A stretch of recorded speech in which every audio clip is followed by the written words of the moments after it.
Listen. Have you ever questioned someone's authenticity? Or noticed when a speaker or presenter is really nervous? Or struggled with your own nervousness when about to present or perform? And I'm here to share with you my top 6 tips on taking control of your nonverbal communication and mastering your body language. Hi, I'm Vanessa Ronan-Pearce. Hi, I'm Nina Farrow. And welcome to Sound Voices. 1, 2, 3. Listen.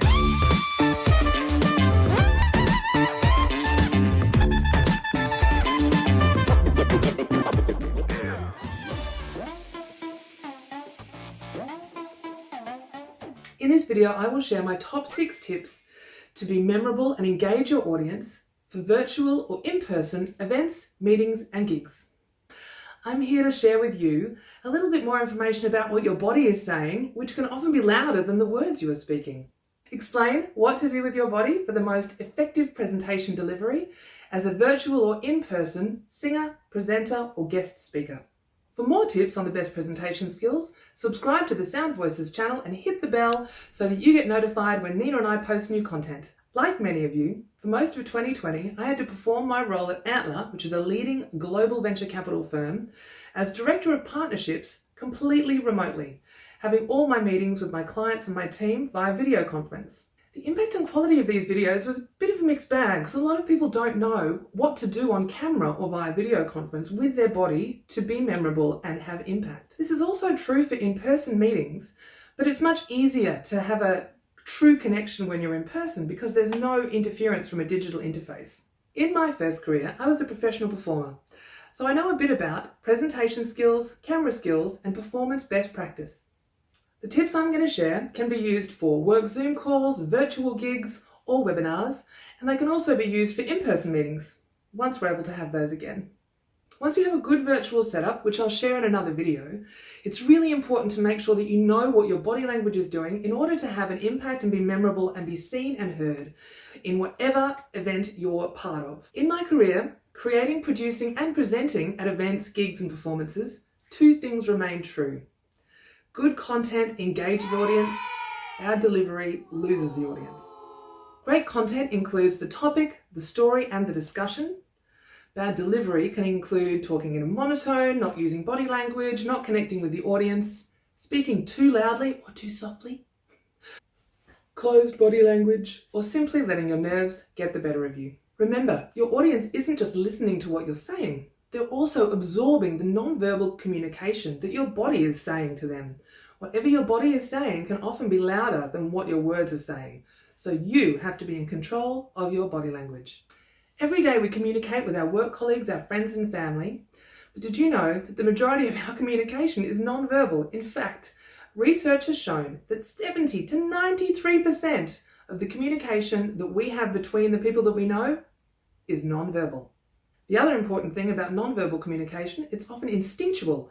So it's unconscious awareness that creates our body language. So what we're going to do today is bring that awareness into our conscious and take control of our body language. Nonverbal communication includes hand gestures, eye contact, facial expressions, posture, tone of voice. These all contribute to how we are received by the people that we're talking to. Clear and effective communication is vital to everyone's success, and it's even more important now as so much of our communication has become virtual, whether by telephone, where we completely lose nonverbal communication cues, or via video conference, where nonverbal communication cues can be lost because we only see from the chest. And it's much easier to interact in person, as I mentioned before. So we have to work twice as hard on video to make sure that how we're communicating both through our speech and our nonverbal communication is in line with what we're trying to communicate. All this means your voice and body is extremely important when presenting or performing. The great news is this is something you have complete control over. So let's work together because mastering these 6 body techniques will help you in person, virtual events, or in hybrid events. Let's get started.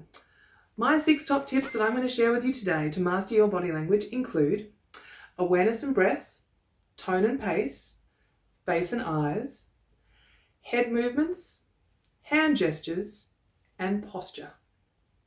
So let's start with number 1, awareness and breath. Awareness of what? Well, awareness of your state, Are you feeling calm, poised, ready to present, on fire? Or are you feeling nervous or agitated or distracted? Or is your focus not completely on the meeting or event that you're about to engage in? The awareness of your state is really important, because if you're in flow, then you're in a perfect position to be able to create a great engagement. But if you're distracted or agitated, this creates a barrier to connection. And so you need to address that before you start your event or meeting. There is no judgment about what is good or bad here, simply what is going to support you to have a successful engagement or what might hinder your engagement and success. Simply bringing your awareness into your energy state will allow you to shift to a more positive one if that's what's needed. And something that will help that shift is to focus on your breathing. Because when you're agitated, your breathing tends to be shallow and in the chest. And when you're calm, you're taking full breaths. So you can shift the state that you're in simply by focusing on your breathing, by taking long, deep inhalations and exhalations through your nose until you feel your body start to calm down and be centered and present. The other way to use your breath is, once you've started your presentation or event, is to make sure that is your anchor point. No matter what's going on, if you suddenly lose track of things or you feel yourself getting nervous again, come back to the breath. Come back to thinking deep inhalations and slow exhalations in order to feel centered again. Because it's okay to pause when you're presenting or performing in order to get back on track. No matter what the occasion, whether catching up with friends or doing a presentation or performance, your pitch and your tone indicate what kind of mood or energy you're bringing. So if I start to talk in a real monotone, this might suggest that I'm not very happy. But if I'm modulating my voice and also keeping a nice even tone, this will suggest that I'm calm and centered and happy. So being aware of your tone and pace will allow you to take control of how you're being received by your audience. Moving on to number 3, facial expressions and eye contact. I'm going to start with eye contact, because one of the challenges that we face at the moment being virtual is that what we want to do is look at the person on screen, which means that we're actually not looking at the camera. And that makes interaction for the person who's listening to us a little bit difficult. So wherever possible, remember to make eye contact straight down the lens of the camera that you're using. When you're in person, this is a little bit different. You want to make eye contact with your audience. You can choose one person, a number of people, and make sure that you're actually having a unique and authentic conversation with those people that you're looking at. Because that actually takes you out of yourself, and this will help overcome some nerves by connecting with the audience and really seeing them just as other human beings. And then we move on to facial expressions. I don't know about you, but my face tells everything that's going on. So if I'm upset or worried or annoyed, it just shows straight up on my face. So when I'm presenting, it's really important, or talking to my audience or singing, it's really important that your face remains open. And a simple way to do that is to smile. Because this changes your biology, believe it or not. So even if you're down and tired and grumpy, simply, and you saw that I just moved my posture then, but we'll come to that in a little bit later, when simply raising your eyebrows and smiling and bringing a little lightness to your face will actually change your physiology. So try that. Another thing to remember when you're doing video calls about your facial expression is to always remain engaged, because you don't know what the other person or how the other person is viewing the meeting. You could be on a little screen, or you could be full screen in a conference room. So you don't want your whole face on someone's conference video scowling or looking distracted, or worse, looking bored. So remember in a meeting to stay engaged. It doesn't last very long, but be present both for yourself and for the other people who you're engaging with.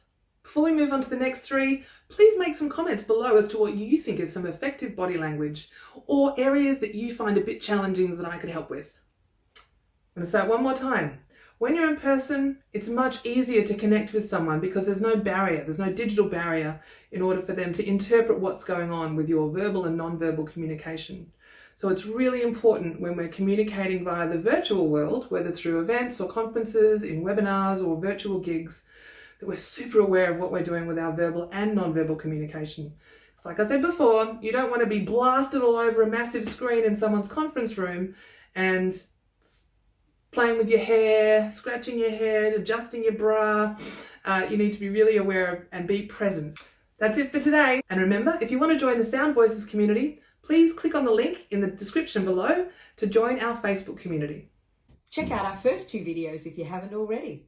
Practice with me as I share 2 singing tips to change your life to help improve tone, clarity, and pitch. Join me as I share body language tips to instantly engage your audience, whether online or in person.